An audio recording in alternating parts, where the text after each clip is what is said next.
All right, everybody, it's time for a recap video of Stage 1 Bass Pro Tour on Sam Rayburn Reservoir. I usually do these in my hotel room, but I was absolutely, devastatingly exhausted, and I just decided, you know what, I got to get home and do this. So I've gotten a lot of rest. Let's get loaded.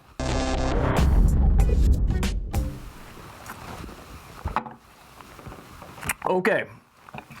This is like, in case you guys have not ever tried, if you like Bloody Marys and you like beer, this is a wonderful combination of the two, Bud Light Chelada. Anyway, here we go. So I was in Jasper, Texas all week, last week, filming for the Bass Pro Tour. And I've never been on Sam Rayburn Reservoir before, so it was cool to be there. I've been in East Texas. I think I've filmed on Toledo Bend. I don't think I've ever filmed on Sam Rayburn Reservoir before. It's a huge, reservoir, incredibly, sprawling, wide. Luckily, we didn't have a ton of wind, so it didn't get that crazy, but it's the kind of reservoir that you could see it getting really, really windy and the waves getting big on. So kind of lucked out in that respect. If you're just joining me for the first time, my name is Greg Underdahl. I am a freelance video producer, and a lot of what I do is videography. And I shoot, one of my clients is Major League Fishing, and I do recap videos after every Bass Pro Tour event, so I appreciate you watching, and I'm just going to go through the week. We're going to start day one and work our way down to the very last day. I'm just going to give you a little bit of kind of insights into kind of the behind the scenes of what I'm seeing, how these anglers are fishing, maybe something you won't necessarily see on the live show or down the road on the edited show. So let's get into it. Day one, I was with Wish, very easy for me to say this. Let me start over. Day one, I was with Ish Monroe, and I've worked with Ish a few times. We have some great conversations, going to the ramp every morning. Kind of how this works for me is I get up in the morning, I'm set up at a hotel room. I get up very early. I've been getting up 4:30 every morning. 5 o'clock the camera room opens on the first floor of the hotel, and I get all my gear. I get my camera that's assigned to me for the week.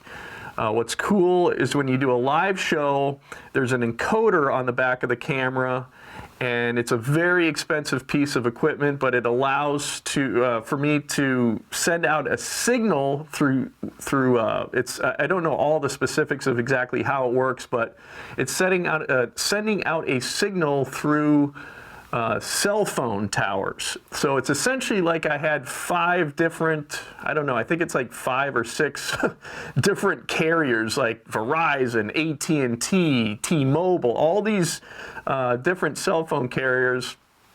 I basically have the ability on the back of my camera to tap into all of those networks and get a signal out, even if the signal is very weak, which it was all week at Sam Rayburn. There isn't very great cell coverage there on that lake, but we were able to get, I think, enough of a signal out to to tell that story of the week of bass fishing for the Bass Pro Tour. So anyway, that's kind of how that works. I get up very early, and then I drive to I have a rental car, and I drive to this, at Sam Rayburn, there was like this pavilion that we're all meeting at. I meet up with my angler that I'm assigned to, and then I drive with the angler and the boat official to the ramp. This was a trailering event, so the anglers, because they have a boat official with them the whole entire time, they're allowed to trailer to any part of the lake that they want to. The tournament starts at a set time, so they can trailer to any part of the lake that they want to and fish it. And if that area of the lake they're not interested in, it's not happening, they can put their boat on a trailer and go to another part of the lake, which is really cool. And it's actually really fun to film that process. I filmed Jordan Lee last year on Sturgeon Bay making a complete 180 change to a different location and filmed him, you know, the whole trailering process, leaving and going to a different ramp. So that's a cool aspect of the Bass Pro Tour. So anyway, Ish Monroe, I was with him the first day. Start out in the morning, and we have these cool conversations, kind of, you know, talking about like everything that's going on in the world. And I've really enjoyed these past 2 tournaments that I've worked with Ish, kind of just discussing those things. So one of the great benefits of my job is having those conversations with guys, getting to know these guys more.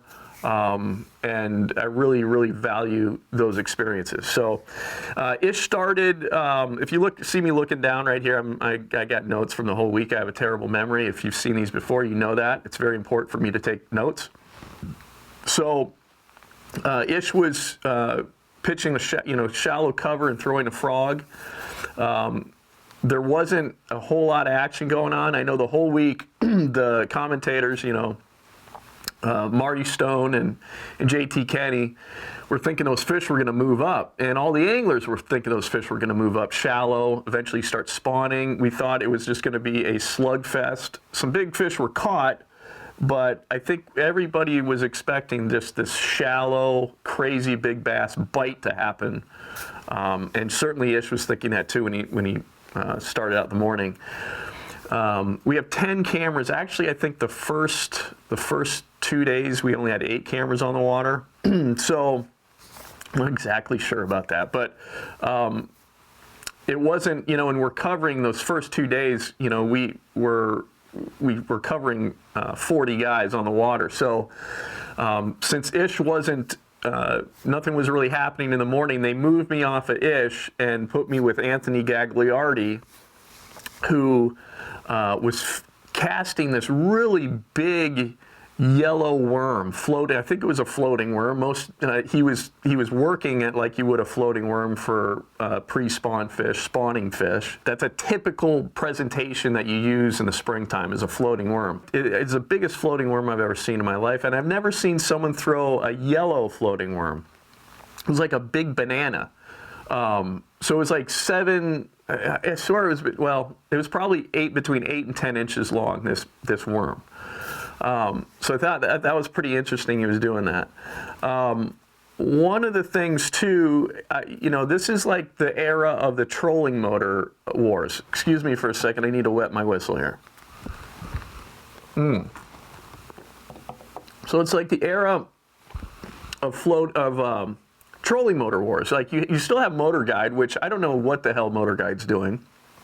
It's like they've given up. They have a trolling motor out that has cable steering, but it does offer spot lock and has GPS, you know, capabilities and spot lock and all that fun stuff, anchor mode, whatever you want to call it. But it's still got like cable steering. So maybe that's a good thing, I don't know, but the head on that Motor Guide it looks like Darth Vader's helmet. It's huge.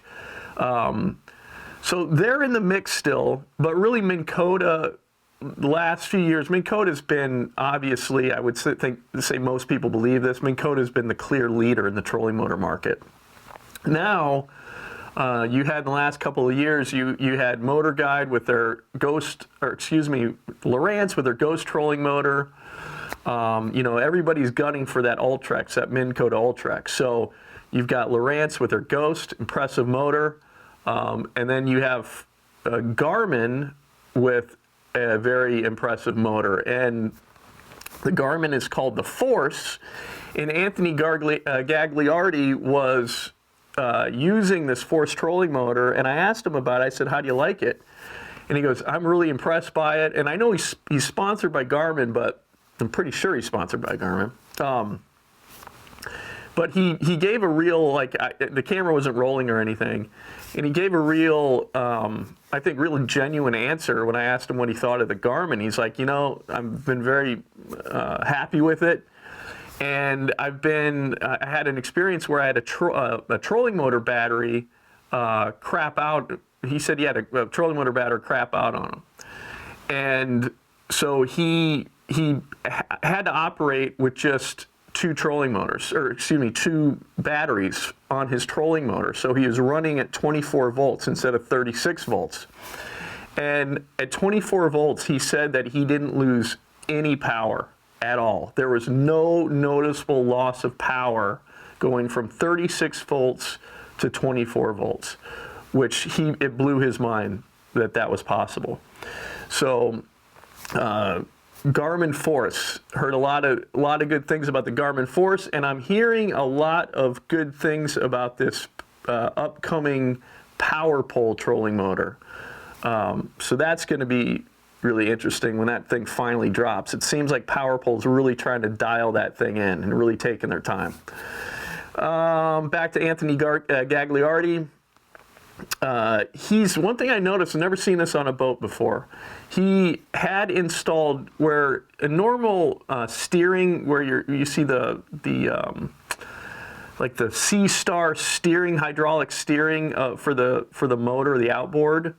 Where that is, he had something completely different. He had this electronic, he has electronic steering installed on his boat. And what he had was this, I guess it's this like aftermarket add-on called Dometic Optimus electric steering actuator. I've been in a boat before. It was like a Verado. It was a Verado motor. It had electric steering, and it was like power steering. It was crazy. It was just so fluid, easy to turn. And my understanding of this Dometic Optimus system is that it essentially makes any outboard, you can make it into electric steering. So it feels like the difference between hydraulic steering and this electric steering. Hydraulic steering, there's still a bit of, force you gotta have to do to move the steering wheel. It's not crazy, but with hydraulic steering, what it's doing is it's taking out the torque of the motor when you're steering. There's an incredible amount of torque because of the prop and turning, and you don't notice any of that with hydraulic steering. It's taking that out, and so it's relatively easy to turn. Well, with electric steering, with this electronic steering, electric steering, whatever you want to call it, it's completely smooth, So really interesting to see that. Moving on to day 2, was with Brent Aylor, and I worked with Brent since the inception of Major League Fishing. I've worked with Brent a lot through, I guess it's been 10 years now. Really enjoy working with Brent. He's a great guy to work with. He was catching the majority of his scoreable fish in the morning, and he was like in this cove. It was really interesting. Outside of this cove, I was able to send out a signal, no problem, to the live truck in Tulsa, Oklahoma. This technology is amazing because I can hear them. I'm connected. I got earphones in my ear connected to this encoder that sends out my signal. But I can also hear the truck, the live truck, and how they're directing the show. So I know if they're coming to my shot or not. They can direct me how they want me to shoot. But it's interesting, I can kind of hear if they start breaking up, it kind of tells me that, okay, my signal's starting to go. So outside of this cove that Brent was starting at in the morning, I had a full signal. I'm able to send a signal out, no problem. I start going into this cove, and the minute I get into halfway into the cove, I can't send a signal out. That happened like every time in this area. Very interesting. How fickle, like of all the fisheries that we've filmed live events on, Sam Rayburn was definitely the most trying, most difficult. So Aylor caught the majority of scoreable fish in the morning. The largemouth, they were kind of mixed in with a white bass schooling. So that's a tip right there. Like just because you see white bass, you might even see a white bass like the back come up when it's chasing bait fish, and you might be like, oh, that's just all white bass, going after this school of bait fish. You got to go and get in the middle of that, because there's not just white bass a lot of times, and that was the case here. There were also largemouth mixed in with them, and Aylor was kind of exploiting that. And the problem that he had, though, is that they were really working on like top water, like they were keyed into like top water, right? They were biting on the surface, And Aylor, all he didn't have any top waters with him. So, and he was kicking himself about it, but he had to use a jerk bait. So he's sponsored by Lucky Craft. He was alternating between a pointer, I think he was saying he was using a pointer 78 and also pointer 100. So the 78's a little bit smaller. Pointer 100's pretty standard size for a jerk bait. And that's how he was catching them. But he really, really wanted a top water. Let's see here. So the next day, I was paired up with Anthony Gagliardi again. So day 3, right? That's like, so day 1 was the Group A anglers. So you got 40 anglers competing.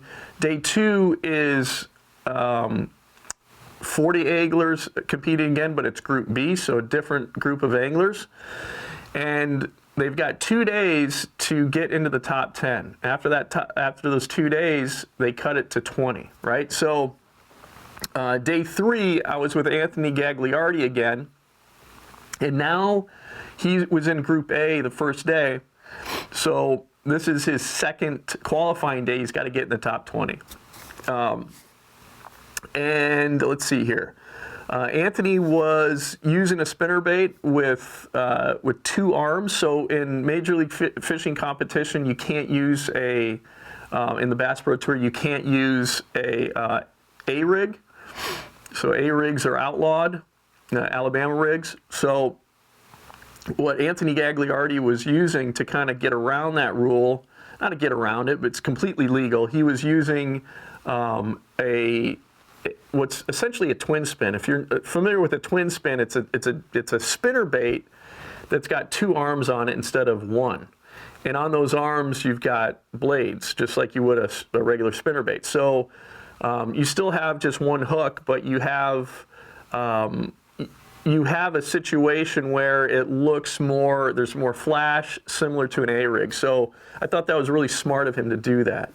And he caught some, let's see here. That's what he was using. He was alternating, I believe he was alternating, I want to say he was using a Carolina rig a little bit too, but I could be wrong about that. But what stood out for me on that day was that he was using that big spinner bait with the 2 arms.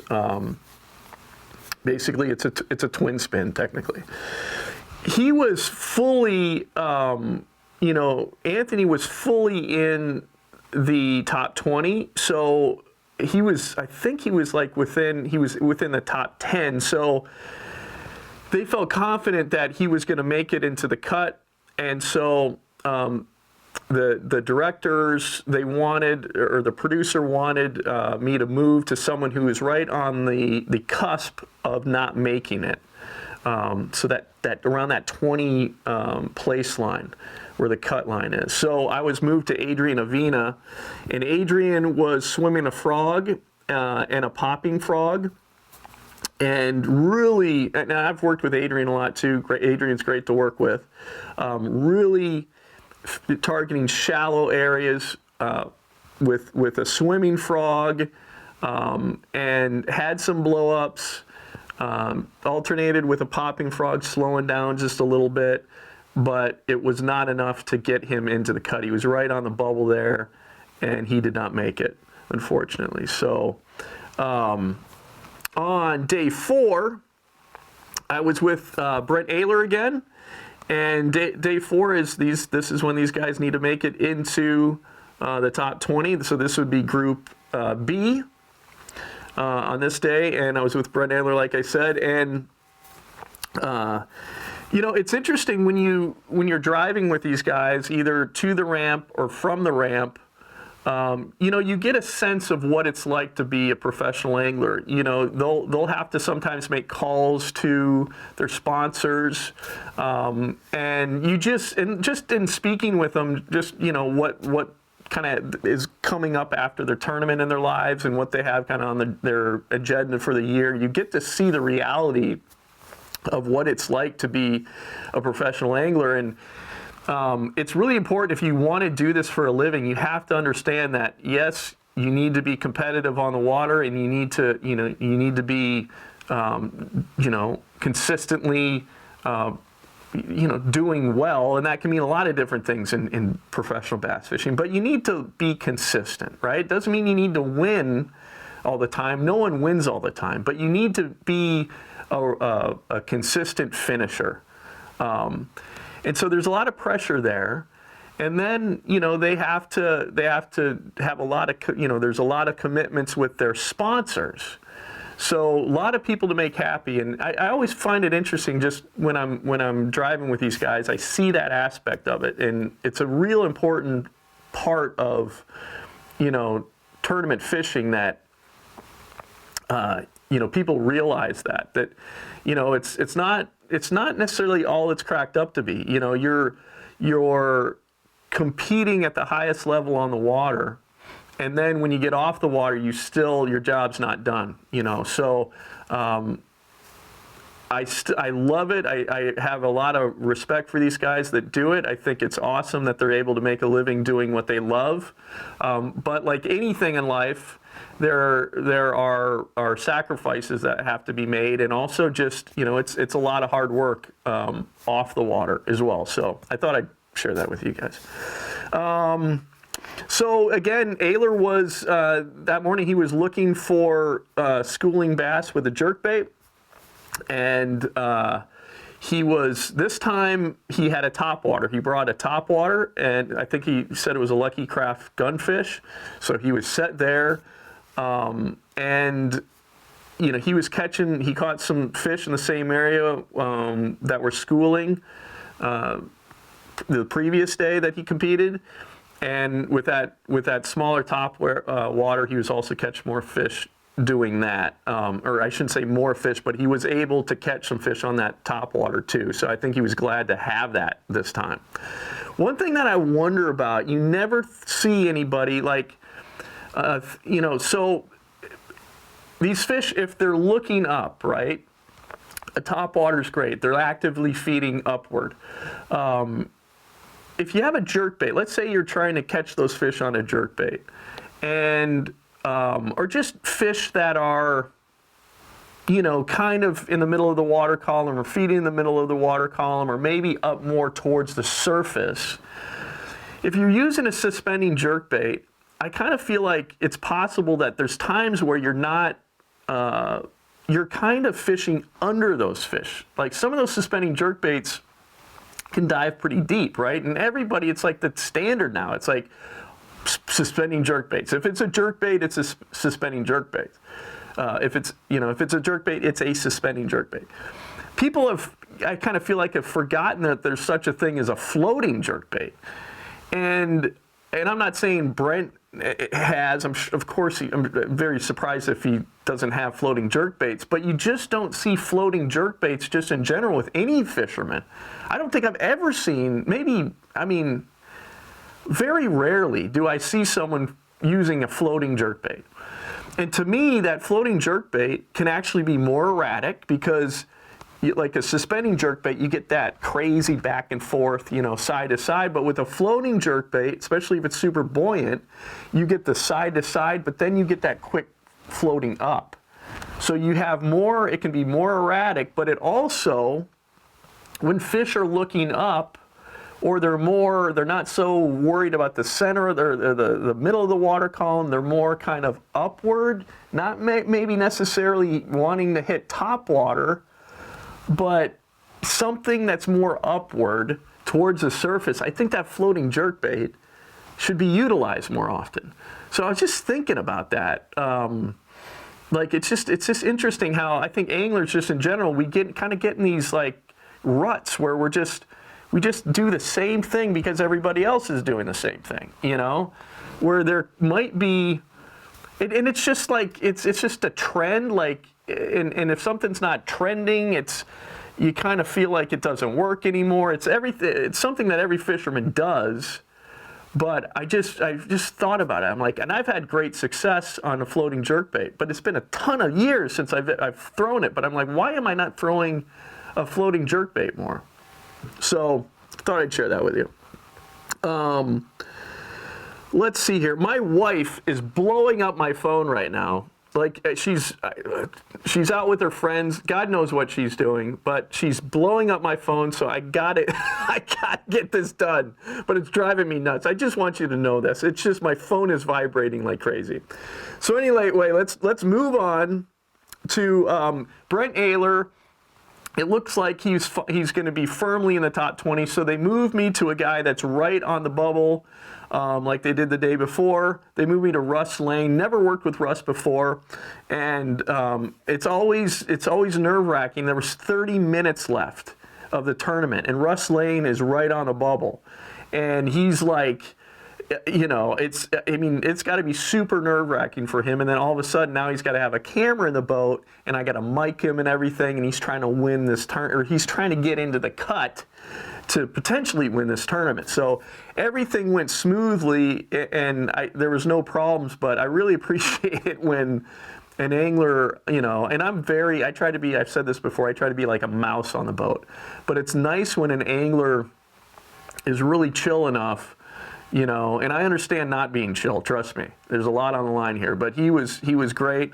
Hopped in the boat with him, and let's see, he needed 2 pounds to make the cut. The scoreable fish on this tournament was 2 pounds, so it had to be 2 pounds to score in this particular tournament on Sam Rayburn. So all he needed was a scoreable fish to get into the cut, and unfortunately, it didn't happen. But man, he was just fishing fast and furious, and unfortunately, it didn't happen for him. But it was nice driving back with Russ after the day, and we had a good conversation. And I hope I work with him more. He's a good dude. So let's see, day 5 is the knockout round. So let me get this right, only the top 8 move on, because the winners of Group A and Group B, so the guys that placed in first place in the Group A competitions, the qualifying rounds, those guys directly move over to the championship round, the final day, so which is 10 guys. So on the knockout round, day 5 with Brent Aylor, it's only the top 8 guys. And so Aylor, he was doing the same thing basically he was doing the days before. He was throwing a jerkbait and catching some fish, but it wasn't enough. I thought that he might have had something going towards the end of the day. He picked up a swim jig, a white swim jig, and was fishing it very quickly. And the great thing about that swim jig is you can fish that. You can get back into cover. You can get back into bushes. It can be very accurate, and you can fish it fast. It's actually if the fish are on it, it's a very efficient way to catch bass. But the problem was he had 3 strikes right off the bat pretty quickly. Good strikes. It'd come up. He thought he had them, good, but every time he set the hook, they'd come loose. So it was super frustrating because that swim jig, like I said, it can be a great way. It kind of triggers fish. You can get it so it triggers fish, but you're able to just move quickly with it and get back in to really tight quarters with it. But unfortunately, Brent Aylor wasn't able to get into the top 8. So last day, I am paired with Jeff Sprague, and it's always fun, like I've said, to drive to the ramp with these guys. And one of my favorite bands growing up was Skid Row, and one of my favorite all-time ballads growing up was I Remember You from Skid Row. And we were playing that on the drive to the ramp in the morning, and I was like, "This is going to be a great day." So with Sprague, it is pedal to the metal, man, and he was fishing very shallow cover. He was alternating. He was fishing a creature bait, pitching a creature bait. I think he was fishing a jig a little bit. Pitching the bushes. Also, he would throw a, like a Senko style bait, like a stick bait, weedless, a wacky rig. Caught some fish doing that, but ultimately, you know, he only caught 3 fish the whole day, but it got him into 8th place. Still a hell of a finish. I think most people would be pretty happy with an 8th place finish on the first stage 1 tour event. So it was a great finish for Jeff. And one of the things that just stood out for me on that last day was, you know, Ott came out of the gate just catching a lot of fish. I think he was consistently moving up the score tracker, and you know, I think as most humans, that would take the wind out of your sails. You know, getting score tracker updates and hearing this guy, well, this guy, you know, he's going to blow away the field. He's already got this much weight, you know, in the morning. What was really interesting, and I've seen this happen time and time again, and why you have to remember this as a tournament fisherman, is that you can't give up. Never give up. I know I'm stealing from Mike and Ellie there, but it's true, because it was a much closer tournament actually towards the end. You know, why am I drawing a blank right now? DeFoe, he had a lull of 5 hours and 10 minutes. So 5 hours and 10 minutes, he didn't have a bite at all. And so that leaves the window open, and then that's exactly what happened. Anglers just started catching up to him. And so it's super important, you know, you have 8 hours in a tournament day, just never let off the gas. Probably the most important tip I can give anybody, because I see it time and time again on the back of the boat when I'm filming these guys, is just never let off the gas. You can't assume that someone's going to just keep catching fish. It very rarely happens throughout the day. Fish have peaks, you know, where they'll bite, and then valleys when they don't bite. So you just go pedal to the metal, give it all you got on tournament day, and you're going to be, I think, just consistently a better tournament angler if you do that. So let me see if there's anything else I'm forgetting here. Ott wins. So again, you know, Ott, even with that lull, he wins the tournament. He's a hell of a fisherman. I really enjoy working with Ott. He's a great guy. Congrats to Ott, and you know, I mean, his record speaks for itself. So if you've enjoyed the video, please consider subscribing to Angling Uploaded, and I will see you at the, you'll see me, when will you see me? You'll see me at the next Bass Pro Tour event. I'll do another recap, and hope you enjoy the video. Thanks, guys.